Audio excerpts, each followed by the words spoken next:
विपत्तियाँ इंसान को आजमाती है, पहले से और ज़्यादा मजबूत बनाती है। नमस्कार दोस्तों, पुण्य श्लोक अहिल्या शो में आज हमने देखा देवी अहिल्या श्रीमंत के जाल में फंस चुकी होती है और अब वो देखती हैं कि उनके सामने बहुत सारे, जी हाँ, सैनिक होते हैं जो कि दुश्मन होते हैं। मुंह सबने ढका हुआ होता है, पहचान में कोई नहीं आता है, हाथों में हथियार होते हैं। देवी अहिल्या के हाथ बांध दिए जाते हैं और मुख भी बांध दिया जाता है। वो ना बोल सकती है, ना ही अपने हाथों को चला पा रही होती हैं। अब मिट्टी से उस जगह को जहाँ देवी अहिल्या जिस गड्ढे में थी उसे भर दिया जाता है और जी हाँ दोस्तों, बस गर्दन गर्दन बसती है देवी अहिल्या की। और जब तक ये काम हो रहा था तब तक महल में भी बहुत कुछ घटित हुआ। जी हाँ दोस्तों, केसर जो नहीं जा पाई, नहीं बता पाई हरकूबाई को सारी सच्चाई कि द्वारकाबाई साहब जान चुकी है, वो अब तुकोजी को ढूंढ रही है और पीछे पीछे लगे हैं उसे पकड़कर ख़त्म करने या फिर कहीं भी छिपाने के लिए। वो गुन्नू जी, अब वो जा रही होती है, पीछे पीछे वो आ रहे होते हैं, लेकिन तुकोजी से उनकी मुलाकात हो जाती है केसर की और केसर सारी सच्चाई बता देती है कि द्वारकाबाई साहब जान चुकी है। साथ में उनके यशवंत भी होता है और अब तुकोजी पूछते हैं किसी और को तो नहीं बताया ना? कहते नहीं, किसी को नहीं बताया। कहते ठीक है जाओ। और अब गुन्नू जी भी जान लेते हैं कि हाँ, इन्होंने तुकोजी और यशवंत को भी बता दिया है। अब तुकोजी यशवंत को वहाँ छोड़ के वाड़े की जिम्मेदारी दे करके, क्योंकि मल्हार राव सुधार जी नहीं है, देवी अहिल्या नहीं है, मालेराव भी नहीं है, गंगूबा भी नहीं है, तो यशवंत तुम्हें संभालो। और तुकोजी देवी अहिल्या को बचा कर लाते हैं। अब जो पूछते हैं कि कैसे ढूंढोगे उन्हें, यशवंत के पूछने पर वो याद करते हैं वो बात जो देवी अहिल्या ने कही थी कि वो गाँव के, जी हाँ, जो भी मार्ग में रास्ते में जो भी गाँव आएंगे सबके मुखिया से मिलती हुई वो जाएंगी, तो आप सुनिश्चित कर पाएंगे कि हाँ मैं कहाँ पहुँच चुकी हूँ। ठीक है, उस राह पर अब, जी हाँ, ये तुकोजी भी चल देते हैं और मुखिया पहले गांव में पहुंचते हैं। मुखिया जी बताते हैं कि बस इसी रास्ते से अभी अभी गई हैं। ठीक है, अब वो भी पीछे पीछे जाते हैं, घोड़े को दौड़ा रहे होते हैं तेज़ गति के साथ में। देख लेते हैं दुश्मन आदमी कि हाँ तुकोजी आ गए हैं, इशारा होता है एक आवाज़ का और भाप जाते हैं कि खतरा है नज़दीक। तो फिर बस देवी लगा जो गर्दन होती है वो बाहर होती है मिट्टी से, तो वो लोग कुछ झाड़ियाँ कुछ पत्ते वहाँ रख देते हैं और तुकोजी देख करके आगे निकल जाते हैं। मगर फिर क्या होता है, बस आगे भी देवी अहिल्या नहीं मिल रही होती है। खूब कोशिश कर रहे होते हैं तुकोजी उन्हें ढूंढने की और वहाँ मल्हार और सुबेदार जी भी व्याकुल होते हैं, समझ नहीं पा रहे होते हैं कि आखिर क्या चल रहा है। उनका मन कुछ कहता है, आत्मा कुछ कहती है और दिखाई कुछ और दे रहा होता है। याद करते हैं और सोचते हैं कि अहिल्या ऐसा क्यों कर रही है।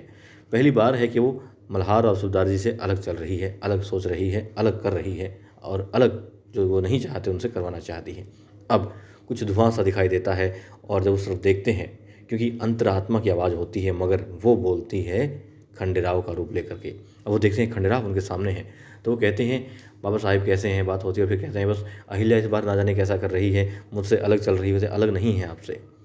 खंडेराव होलकर को वो कहते हैं कि तुम ना जाने कहाँ चले गए। सुबेदार जी कहते हैं कि खंडेराव को पल पल वो याद करते रहते हैं और बहुत अकेला महसूस करते हैं। तो कहते हैं अकेले नहीं हो बाबा साहेब, आप, अहिल्या आपके पास में है, आपके साथ है और जितना भरोसा, जितना विश्वास, जितना मान सम्मान, जितनी कद्र और जितनी निष्ठा माँ ये खंडेराव आपके लिए रखता है, उससे या रखता था, उससे कहीं ज़्यादा देवी अहिल्या रखती है और रखती आई और रखेगी भी। तो कहते हैं लेकिन इस बार ऐसा नहीं लग रहा है। वो कहते नहीं ऐसा ही है। फिर कहते हैं आप सूरज देखिए। वो कहते हैं सूरज कैसे देखूँ, कैसे बताऊँ कहाँ है सूरज, बादलों ने ढक रखा है।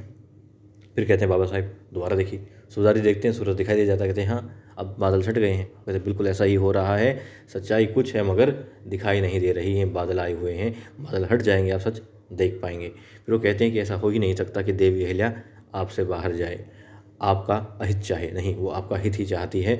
और फिर दोनों बैठ जाते हैं पिता पुत्र और मल्हार रसुल्ला जी मतलब समझ रहे होते हैं कि हाँ, महसूस कर रहे होते हैं खंडेराव उनके पास में है, क्योंकि वो बहुत दुखी होते हैं, समझ से बाहर की उन्हें सारी चीज़ें लग रही होती हैं।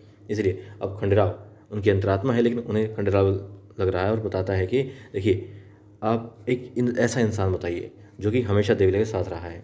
अब वो सोचते कहते नहीं आप ही तो हैं और आप इस बार उनसे दूर जा रहे हैं, नहीं ऐसा नहीं है, देवी अहिल्या आपके साथ और आपको भी उनके साथ ही रहना होगा। और समझिए इस चीज़ को कि बादल छटेंगे तो सच दिखाई देगा।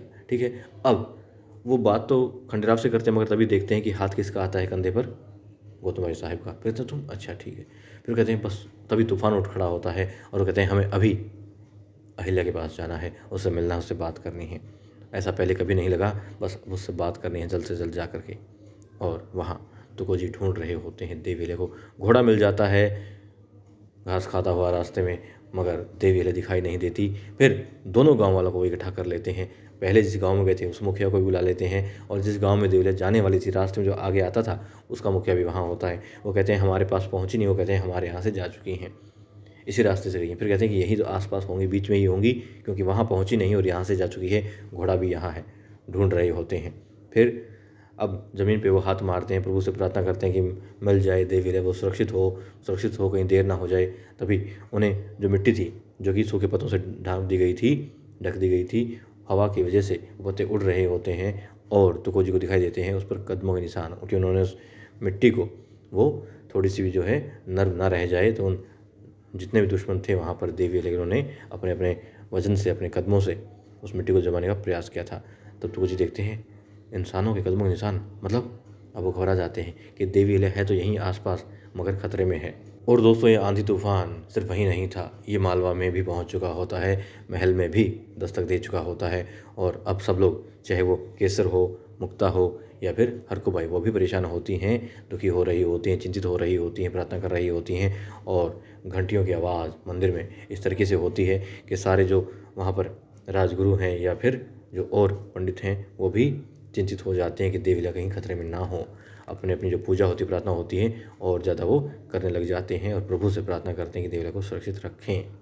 अब गुनु जी, जी हाँ, गुनु जी के पास में फिर से एक संदेश आता है, और वो कबूतर जो संदेश लाया है उसमें होता है कि देवी अहिल्या को ख़त्म कर दिया गया है। श्रीमंत का संदेश होता है और संदेशा पा करके गुनु जी बहुत खुश हो जाते हैं। द्वारका वो बताते हैं कि देवी अहिल्या का खेल खत्म हो चुका है। अब वो भी खुश हो जाती है और कहती है फिर तो आप गद्दी पर बैठेंगे, आप ही उत्तराधिकारी होंगे। आप दोनों खुश होते हैं, मगर आंधी, जी हाँ, उड़ा देती है वो खत, वो चिट्ठी, वो पैगाम जो गुनु जी के हाथ में छोटी सी पर्ची के रूप में होता है, वो भी उड़ जाता है।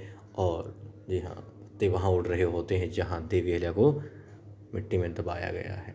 देखते हैं किस तरीके से अब ये पैगाम और ये हवा अपना खेल दिखाती है। आने वाले एपिसोड में देखते हैं। लेकिन दोस्तों इतना है कि अपनों के साथ रहिए, व्यस्त रहिए, मस्त रहिए और स्वस्थ रहिए।